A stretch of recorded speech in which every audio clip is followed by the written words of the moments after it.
Du jour, un jeune auteur féru de géographie, amoureux de son Limousin natal. Je suis ravie d'accueillir Lucas Destrem. Bonjour Lucas. Bonjour. On va s'installer.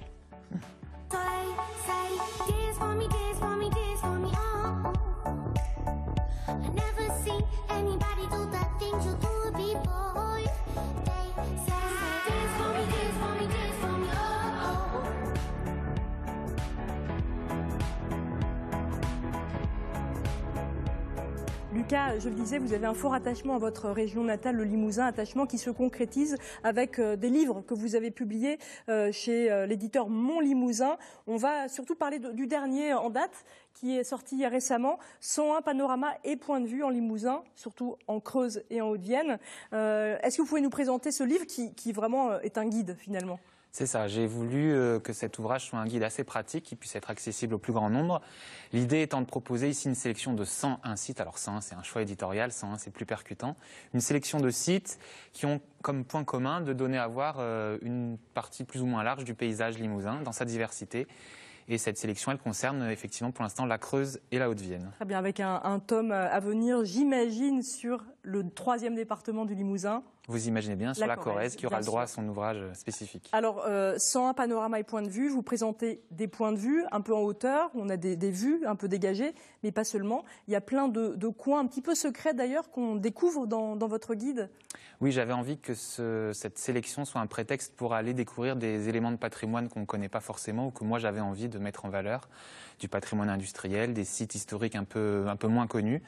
Et c'était vraiment l'objectif de cet ouvrage, au-delà des panoramas. On a vu là, il y a une petite chapelle du petit patrimoine bâti, des petites chapelles, des choses comme ça aussi. Oui, des sites qui autrefois ont pu être de grands sites panoramiques et qui avec le temps, c'est ce qu'on voit souvent en Limousin, se sont un petit peu fermés à cause de la végétation.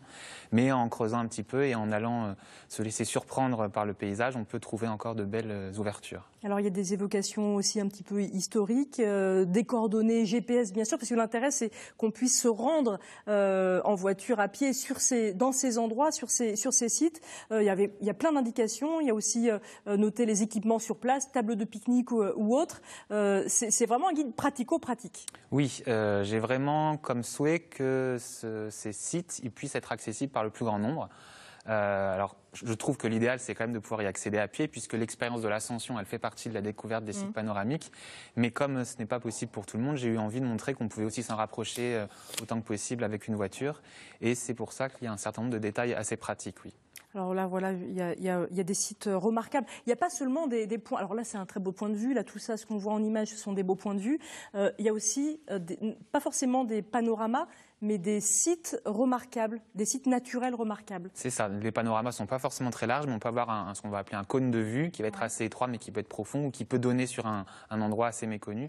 Et ça aussi, j'avais envie de le valoriser, en valorisant à la fois des espaces naturels et puis aussi des édifices construits qui peuvent donner à voir le paysage. Comment vous avez eu l'idée de faire ce guide? Alors, vous aimez votre région et vous aimez aussi la géographie. Vous avez fait des études en géographie. Alors moi, j'ai toujours été assez intéressé par ces endroits assez en hauteur. Et il y a un objet que je trouve assez fascinant, c'est la table d'orientation. Oui. Je trouve que c'est souvent un objet qui est assez beau, parfois complètement désuet, parce que le paysage, il évolue. Et j'avais envie de condenser en un même endroit une sélection assez précise de tous ces objets qu'on peut trouver en Limousin. Et puis j'ai élargi la sélection un peu plus davantage pour intégrer des sites qui n'ont pas de table d'orientation, mais qui pourraient mériter d'en avoir une aujourd'hui. On a beaucoup de sites en Limousin qui méritent justement une visite. Peut-être que c'est une région qui est encore mal connue, j'ai même envie de dire parfois mal aimée. C'est pas la première région, même en Nouvelle-Aquitaine, en termes de tourisme, alors qu'il y a vraiment des belles richesses ici. Ça aussi, vous aviez envie d'aller un peu contre ces idées reçues au Limousin. Pourquoi venir en Limousin? Il y en a plein qui ne savent pas encore. Oui, c'est vrai. Et puis, j'ai la toute petite ambition de présenter les panoramas comme étant un filon touristique qui pourrait être davantage exploité, parce qu'on voit bien que les gens se déplacent beaucoup pour redécouvrir leur espace environnant. Et les panoramas, ça peut être une occasion de petite balade accessible à tout le monde sur des temps courts. Et ça, je me dis que ça pourrait être davantage valorisé par les décideurs. Vous avez travaillé un peu dans le tourisme aussi, notamment dans les Pyrénées. Oui, c'est ça. Dans la valorisation du patrimoine, un patrimoine industriel qui est assez présent aussi en Limousin et que j'ai d'ailleurs essayé de valoriser à travers différents sites de cette sélection. Oui. Ce guide-là, vous pourriez en faire dans d'autres régions?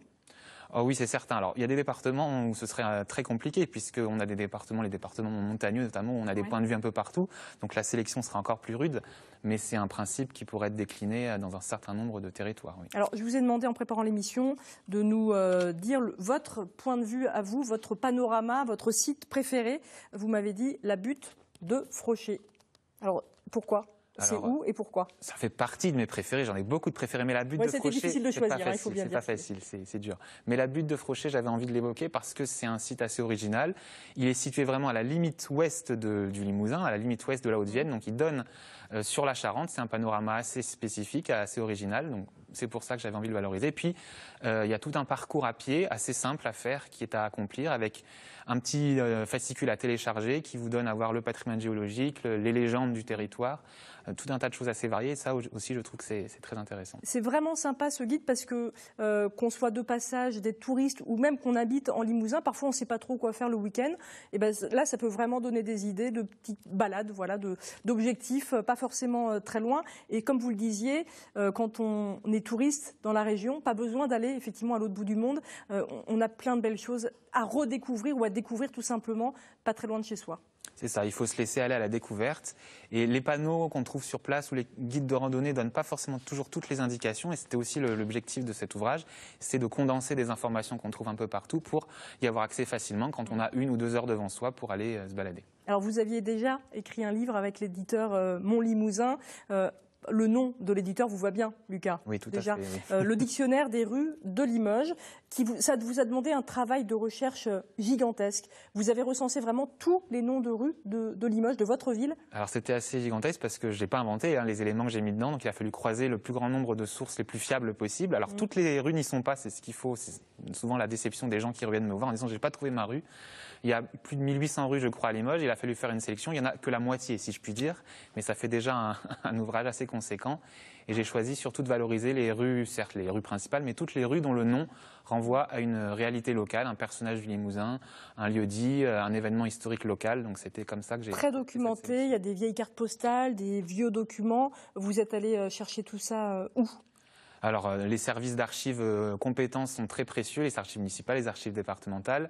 Et quand je parle des archives municipales, je fais une mention particulière aux délibérations du conseil municipal. Alors, vu comme ça, c'est un peu aride, mais c'est là-dedans qu'on trouve un grand nombre d'informations sur pourquoi ce nom-là, depuis quand, et qui l'a décidé, et quel débat il y a pu avoir à ce moment-là. Et ça, c'est souvent assez intéressant. Alors, vous êtes féru de géographie et d'histoire. Lucas, on le comprend bien, notamment avec ce dictionnaire. Je suis sûre que vous allez apprécier ce que va nous raconter tout de suite Frédéric Gersal.